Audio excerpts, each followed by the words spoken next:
plaintiff, Claudette Davis, says since she and the defendant have become neighbors, they've had nothing but problems. Claudette is suing because she claims the defendant falsely accused her of pulling a gun on her daughter, and then she jumped her. Defendant Geraldine Rogers says Claudette has been harassing her family for years, and she did pull a gun on Geraldine's daughter, which is why she got a 3-year restraining order against Claudette. She's countersuing for lost wages, defamation, and emotional distress.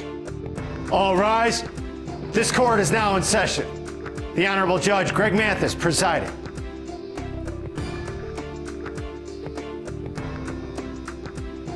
You may now be seated. Start with you.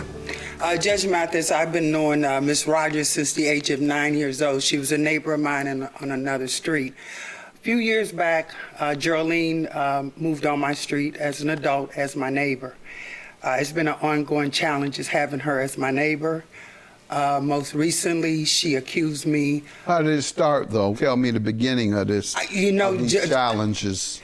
I don't know. It's just that when she first came, we greeted each other as old, knowing each other. Mm-hmm. And all of a sudden, it just kind of fell off. One of the things that I do get upset about is she has a stray cat that stays in my yard, and I'll yell at the cat and say, keep that cat over there, because I have a 5-pound Pomeranian that's hairy, and I don't want the flea eggs and things in my yard. So I'm just saying, keep the cat over there. So I think that angers her some.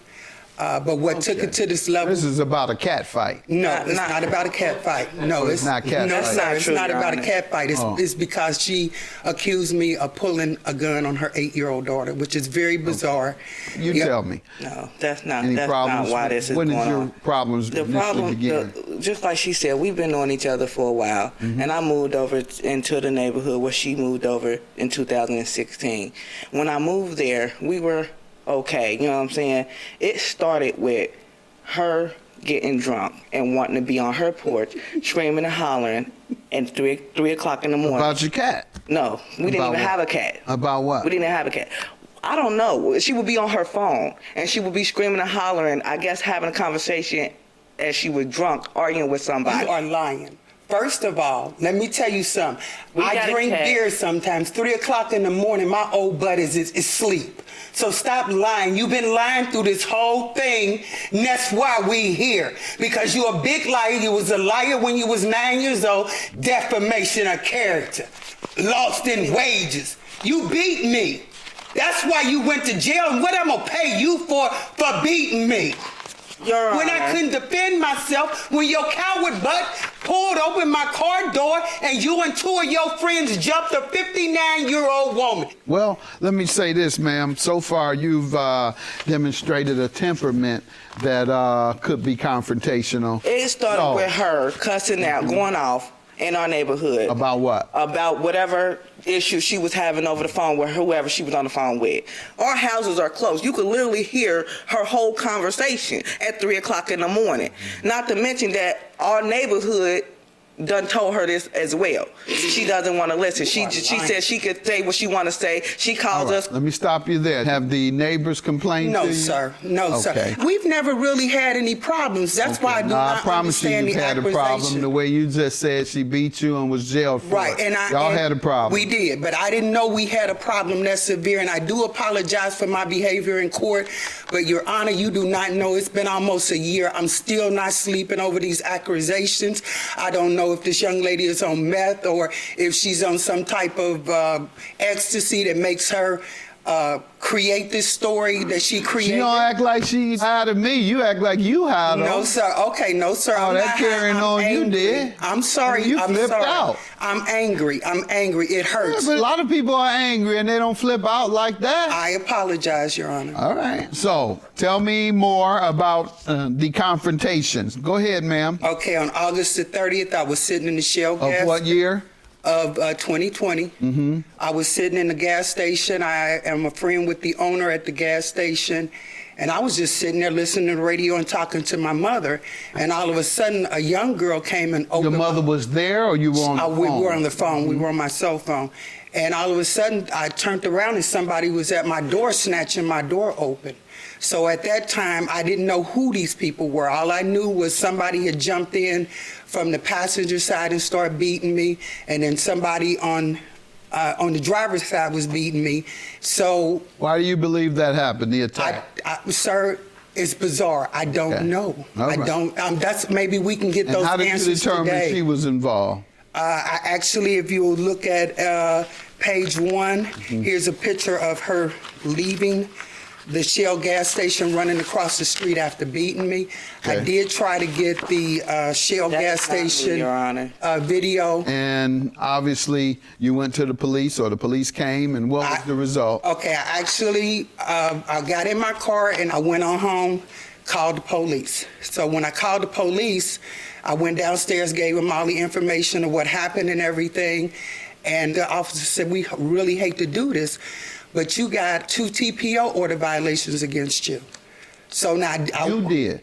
She had taken out fake TPO orders against me. Oh, both were by her? I ended up taking out one on her later after they beat me, but yeah, she had taken out a fake TPO order, which caused me to go to the Hamilton County Justice Center for 3 days. Did you all have a hearing on those? Yes, sir. What happened? When the hearings came, they dismissed it. Okay. And she would be screaming and hollering, I guess having a conversation as she was drunk, arguing with somebody. You are lying. Stop lying. You've been lying through this whole thing, and that's why we here. Because you're a big liar. You was a liar when you was 9 years old. Defendant Geraldine Rogers says the plaintiff is her neighbor, and Geraldine filed a restraining order against her because she threatened her and pulled a gun on her daughter. And what do you know of the restraining orders? Let's start there. Okay, this is what happened, because she's not telling the story right. She has been harassed in our family. Now, the 28th of August was my kid's father's birthday. So my cousin and my ex-boyfriend came over to my house on August 28th, Gerald. They came over to our house. Ooh. And they were talking to me. She then pulled down our street, which I have statements from the witness that was there that day. She came rolling down the street mad. I mean, hysterical, because somebody was parked in her handicapped parking spot, which is in front of her house, okay? Which it was my cousin, because she has a handicapped sticker. So she parked there. But before my cousin could move her car, she turns around and tries to hit my cousin. Oh, girl, So you really my cousin good. was like, I'm moving my Geraldine, car. You don't have to do all that. I'm sweet. moving my car. So then she speeds in her driveway. When she speeds in her driveway, she almost hits me, backing up 2 speed in her driveway. She almost hit me. My ex that was standing next to me at the time pushed me out the way so I don't get hit. So at this point, I see where this is going between me and her. On that day, are you really fabricating this I see Ma'am, where this is interrupt you. going. Go Back ahead. in June, I had got a restraining order against her Why? because I had enough. Why? What happened at that In time? June, she just kept going. She would come to our house, ask my kid's father, where's she at? Well, tell her I want to fight her. Tell her to come on About what? outside. You don't know? You don't know. I mean, she just going, because she be drunk. Comes over She and just wants be to drunk. fight. And so that made you go and So get I'm a like, restraining order? I went and got a restraining order because I'm never there when she's doing all this. It'd be my kid's father there because I'd be at work. So I went and got the restraining order because he has macular degeneration. He cannot see. So I went and got the restraining order. The day I went to get the restraining order and we was in court, she was tearing up my yard. That's why I got the restraining order for 3 years, because I had to tell the Have judge. any evidence of that? Yes, I have that on page 1. Ma'am, what do you know about tearing up her yard? Sir, I ain't tore up her yard. I know you saying that I have hostility. I do, because she's lying and she's good at it. The court orders respondent be restrained from committing any acts. You have a restraining order against you that the court granted. Victim states that while outside of her home, suspect arrived and began cursing and made verbal threats, acting like you aren't here. Now, you know, if you do it in the courtroom, left location, returned 1 hour later, now holding a firearm, and made verbal threats to her daughter, who was listed as victim 2. Both victims are listed under the protection order. And I also have a video statement from my 9-year-old who was 8 at the time. All right, let's see it. So, when I was outside playing, the old lady walked up on my driveway with a gun in her hand on her side, and she said, "Is your mom home?" I said nothing, and then she said, "Well, I'm gonna shoot your mama." And then she was putting her hand up where the gun was, and I ran behind the van. And then the next door neighbor opened the door, and she went in her car and drove off. And then that's when I went inside the house and told my dad. You have anything from the next door neighbor? You have anything from the next door neighbor, a statement or anything? No, my neighbors don't want to get involved because they have already been going through it with her, and they don't want to get involved. She has a pattern of doing this. She has a pattern of threatening people and getting away with it. So if you can take a look at her, the evidence I have between page 12 and 14, where you can see where the year before she was charged with a menacing and it got dismissed, and she had menacing on other people that people have gotten violating her, the protection and she's order. been getting dismissed because she got family member that works in the justice system. So she's been getting away with a lot of this. Right now she is fighting a case on a 13-year-old little girl who she just recently pulled a gun out on, who could have been possibly in that photo she's showing you about getting beat up last year. It could have been anybody that beat her up last year. Yes, I was at the gas station where she got beat up at, and I seen them 3 girls run up on her vehicle and beat her up. And yeah, I wanted a piece of it. I ain't gonna lie, I sure did. I sure did. But before I can get me a piece of it, they stopped fighting her. She started trying to run them over with her car. So I never did get a piece of it. Our neighborhood done told her this as well. Have the neighbors complained to No, you? sir. No, Okay. sir. We've never really had any problems. That's why I do I not promise you, understand you the had a problem. accusation. The way you just said she beat you and was jailed for Right, it. and Y'all had a problem. We did.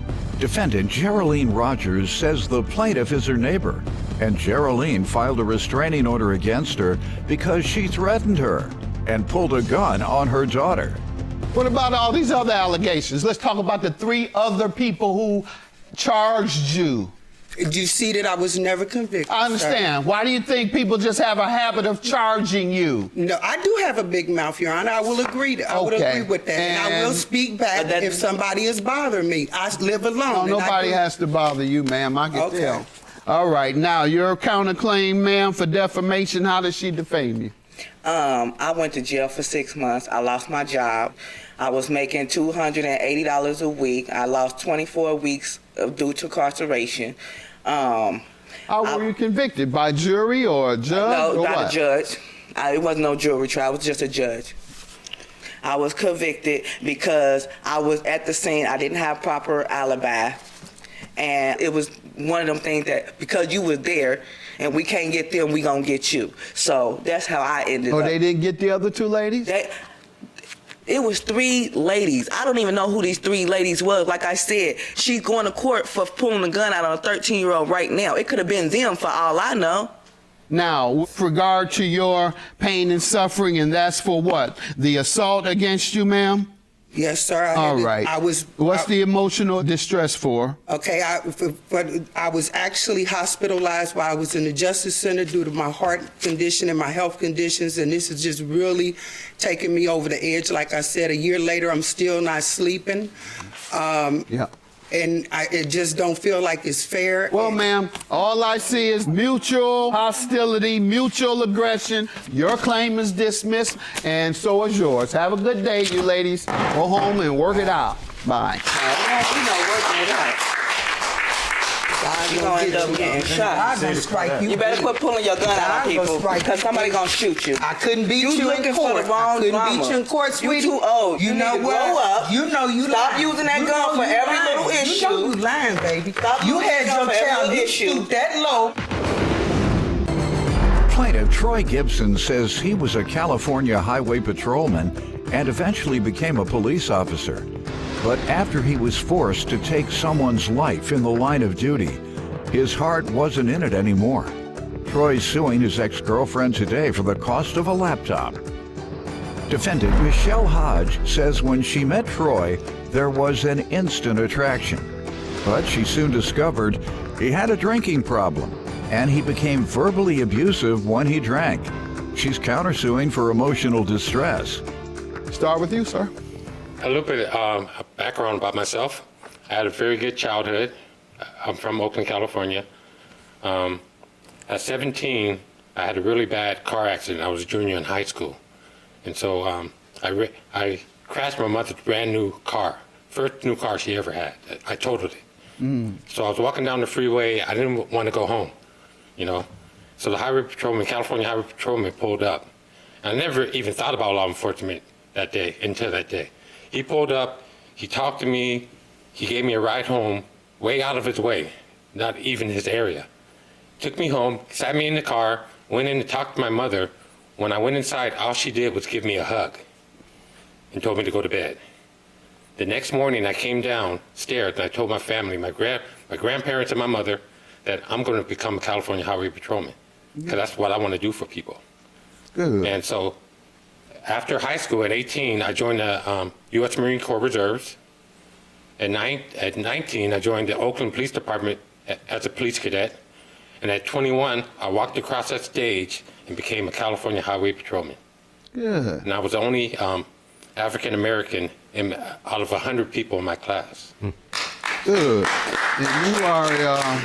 And you're a great example of the type of positive work that many police officers do, or certainly they can do, in helping to change the perception of police officers. And, you know, we have to compliment officers when they go out their way and do a great job. Yes. What has your police experience been like? I started off with Highway Patrol, then Oakland Housing Authority Police, and then U.S. Border Patrol. But I was there, I was doing Rodney King, I was there doing that. And what I learned was there's a spirit of the law and the letter of the law. I always follow the spirit of the law. The letter of the law, because somebody may have done something, but there may be a reason why they did it. Find out what that reason is. You know, like if somebody runs a red light, they may be going to the hospital or going to help somebody. You don't have to give them a ticket, you know. There you go. Common sense. Yeah. Common sense. We need you to do some police training around the country as well. A lot of police officers, they don't even get out of their car and walk around the community. I got so much good information about people because I would go into businesses and they know who I was. They would tell homicide, I'm only going to talk to Officer Gibson about a murder. Because if they knew who I was, I would go out and I'd park my car and walk around and get to know people. Yeah. And so when as a Border Patrol agent in 2004, I shot and killed somebody on the Mexican border smuggling drugs. That's where my career took a turn.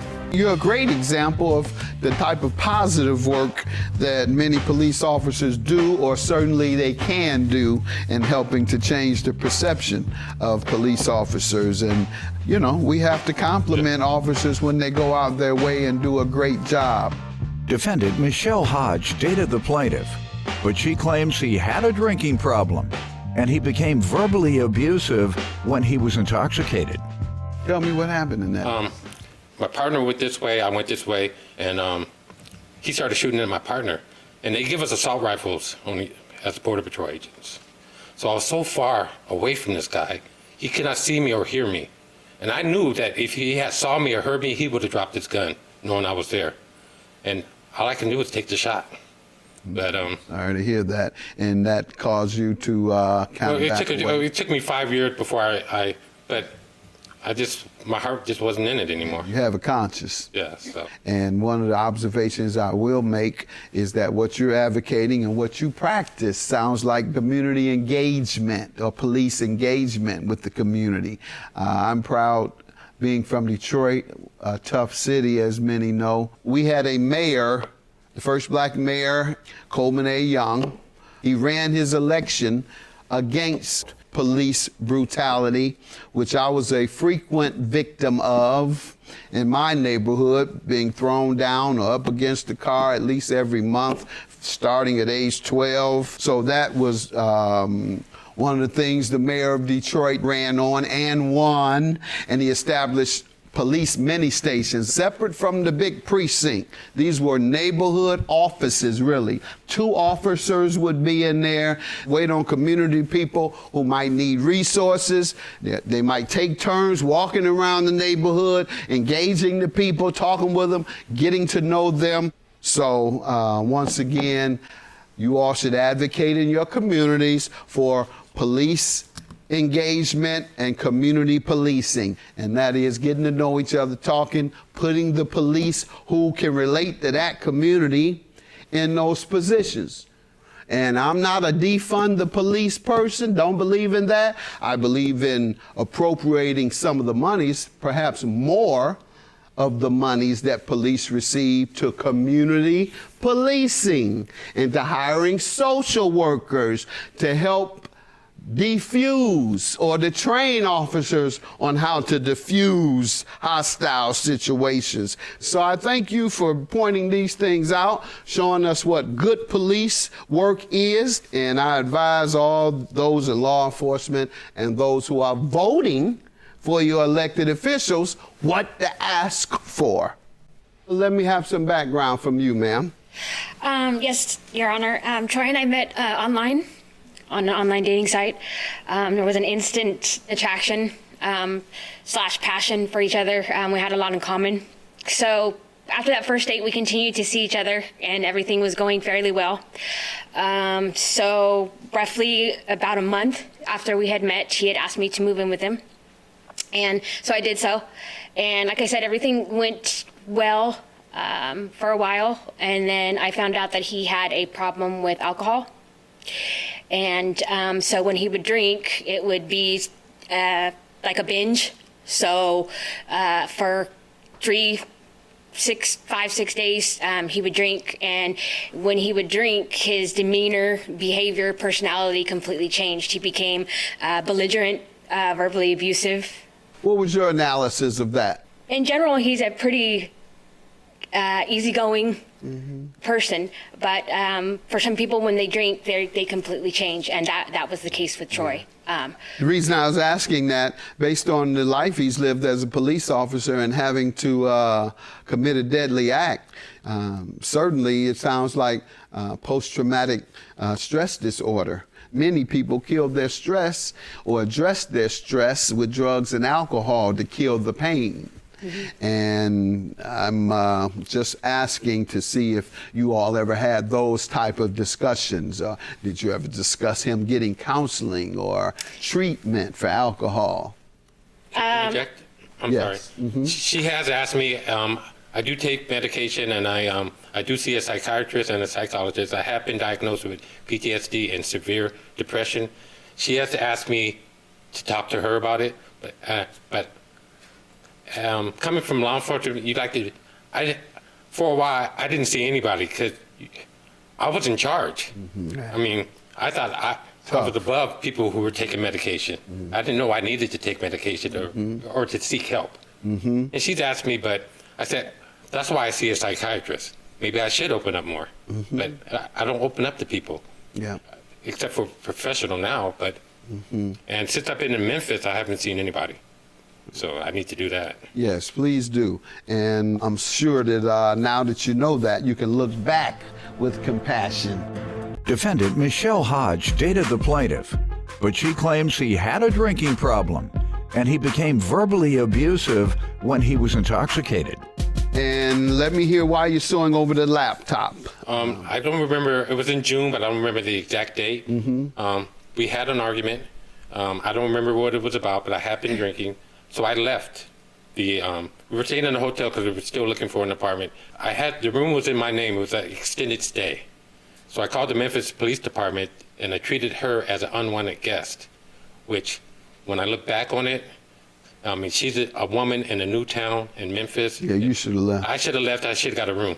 And then when I sobered up, didn't come back. You know, I had the money. She doesn't. Yeah, but you're drunk and in the heat of the argument. So when I went back into the room, I noticed that my microphone on page number 2, my microphone. So she did leave upon police request? Yes. No argument or anything. And she had stuck around when most people would have left. So, you know. Good. You know. Give her credit for that. So I noticed it was missing. So I did file a police report with the Memphis Police Department. I didn't follow up on it. I talked to the detective. I told him I don't want to pursue it anymore, you know, criminally. And okay, so that's why you're suing. You have the cost of the laptop, or was it? Yes, approximately $2,099. Okay, that's the cost, total cost. Yeah. Ma'am, what do you say to this? And then tell me your emotional distress claim. I took the laptop because I had no means for a hotel room or food or for anything at that point. So I sold that to get myself a hotel room. In the meantime, while we were apart, Troy had kept calling and texting me, asking me to come back. So after the couple-day period, I had decided to go back. And when I went back, I had explained to him that the reason that I had took the laptop at that point, he forgave me for doing so. And then I find out that now he wants to, had filed a suit. Okay, what's your counterclaim for? For emotional distress. Mm-hmm. I was in a new state with no means to support myself in any way, shape, or form. And I knew absolutely nobody in Memphis. And when he had asked me to leave, I had no idea what I was How many going. times had you experienced abuse from him in the past? I'll say maybe three to five. Okay, and 1 year? Correct. And in this incident? Yes. Okay, so I certainly think you're worthy of judgment for emotional distress. I am going to grant you $1,000 for emotional distress, and sir, I'm going to grant you your $2,099 for the laptop. So when we subtract hers, you get $1,099 to you. Can I say? Yes, sir. Can I say something to Michelle? Yes, sir. I apologize for what I did. You're a good person, and I hope we can get past this, and I will get the help that I need, and I hope we can get back together someday. All right. Thank you. Have a good day. Thank You you. all have my judgment. Thank you. Plaintiff Deborah Sidwell worked with the defendant, but after Deborah gave her a loan, she claims the defendant got fired as a result of her criminal record, filed a restraining order against Deborah, and threatened to shoot her. She's suing for the unpaid loan. Defendant Sherry Bowman says she filed a restraining order against Deborah because she was harassing her and contacting her children on social media. She's countersuing for emotional distress. Start with you. I met Sherry on the school bus. She was a school bus driver and I was a special needs monitor. And, you know, she listened to Christian music and, you know, tells me no cussing and she's, you know, straight and narrow. And I'm Should have thinking, known at that point. They're wearing that religion. Doctor, they're doing everything. Go ahead.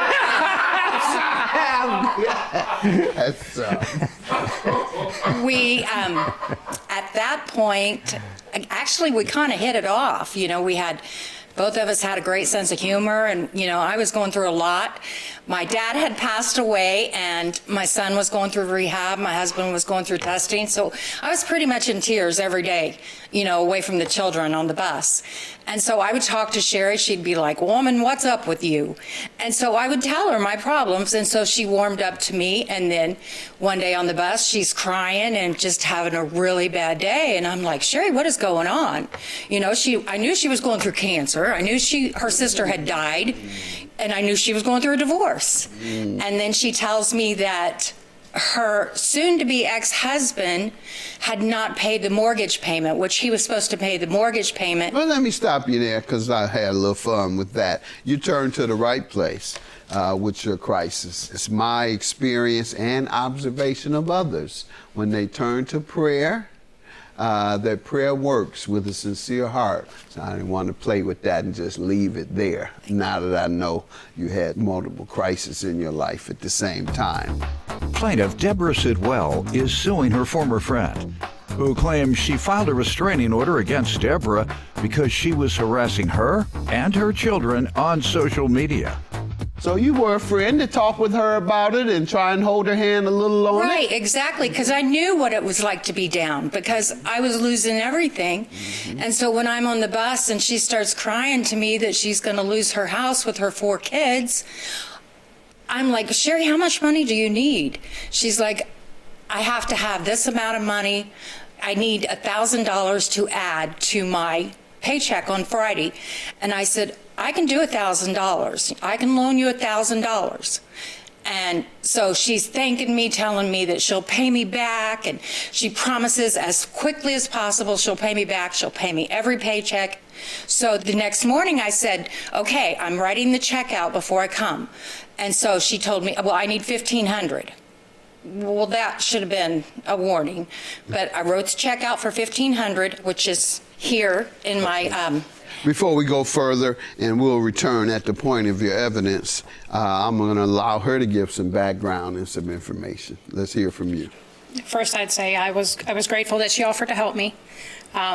But at the same time, it turned out to be a major mistake on my part. What happened with your experiences, though, in your life? Sounds like you had some significant life challenges. Yes. That's what inspires Absolutely. people. Yes, Not y'all fussing and fighting and me Right. talking about crackheads and all that nonsense. What inspires people is when they hear good stories about how people overcame their challenges. And that's what I like for people to know most. Right. And then I want them to know about crackheads.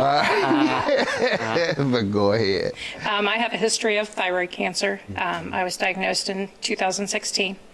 I went through 2 horrible surgeries to have my thyroid completely removed. And it did turn out to be cancer that had spread into my lymph nodes from my thyroid. So they were able to get everything out then. And at that time, I did radiation treatments and things. And see how inspiring that is? There you go. Prayer works for you.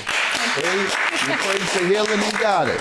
That's what our viewers need to know, that it works. And sometimes God says no. I heard a sermon. My favorite pastor now is Carlton Bird. He's a Seventh-day Adventist pastor at Oakwood University. I was raised an Adventist, but not a practicing Adventist. But I listened to his sermons, and he said, God says no sometimes. And this is the biggest part. The Bible says you're not supposed to question God. And once he explained it, I was very in support of that. And that is that you can question God, but you have to keep your faith. Right. You can ask God why. You can ask God for some revelation. You can ask God so there's some clarity on what happened in my life, but don't let it question your faith. Don't question whether God loves you. Don't question this. Don't question that. Because the answer could be no. He doesn't answer every prayer. He knows what's best. He knows what he wants to see happen in the future. So we're glad that God healed you. Now, but then right after you got well, you cussed her out because she's suing you for defamation. All right. But you all were friends. Everything worked out until the money. Yes. Go ahead. Tell me how she owes you and what was the... Well, she'd promised to pay me payments every payday. I received one payment of $100, and we did not have a set amount at that time, and I thought, okay, she's paying me $100, and then that was it. Come payday, nothing. Come the next payday, nothing. I was patient. Then we had a break, a fall break, nothing. I figured she would call me, hey, got your money. So when we got back to school, I said, Sherry, I think we need to talk. I think I misunderstood. You know, I wasn't trying to confront her on the school bus. And so she says, you're not going to talk to me like that.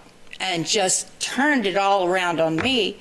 And so... that's untrue. She let me know that she was not going to chase anyone down to give them money, that I should have called her and asked for the money when she didn't see me. So I'm like, okay. And I'm just doing really calm because we're at work. So I'm staying calm. We transport children. And she does. And then she says, well, I'm getting off the bus and I'm leaving. I'm leaving the bus here and I had to call my boss. And so they had to meet us with the children and take over. And we were sent to the office and we put each other aside and the money just long enough to be able to get on that school bus during the day and deal with the children because they come first. So in the meantime, she kept calling in sick. She kept making excuses not to show up to work. And finally, the office asked for FML paperwork because she was taking so much time off. She was given 30 days to get it. And in the meantime, when she didn't get the paperwork, she went to another place to get a job, and come to find out she couldn't pass a background check. How do you know that? Judge, this is all just, it has nothing to do with the case. It's gossip and it's mess. Exactly. She can't pass a background test. How do you know? Because she has a felony. I do too. I passed the bar and I'm a lawyer and a judge. But she can't drive a school bus with our kids on it, so she was fired. I was fired because of you. And she made clear she would make sure I lost my job. Plaintiff Deborah Sidwell is suing her former friend, who claims she filed a restraining order against Deborah because she was harassing her and her children on social media. Tell me about it, and let me give you your time.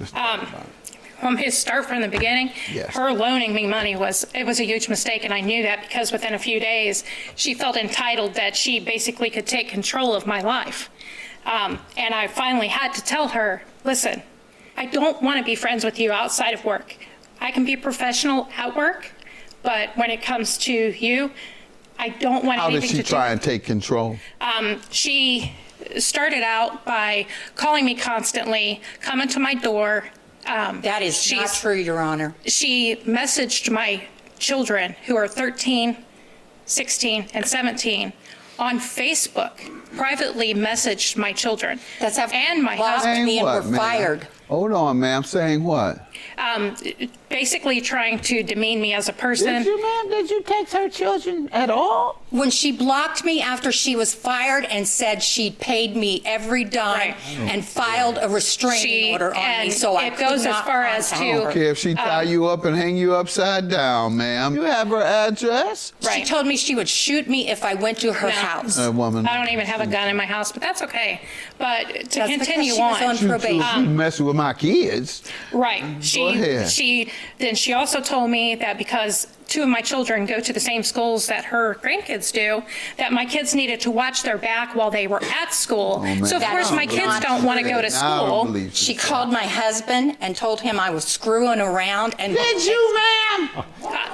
This is after the whole fact she just would not leave me alone. You're hurting a woman's marriage. She's reaching out to your kids. Y'all got the Right. job involved. It's just a mess. Let's get to this balance due on the loan. Now, how much of the loan did you say she paid back?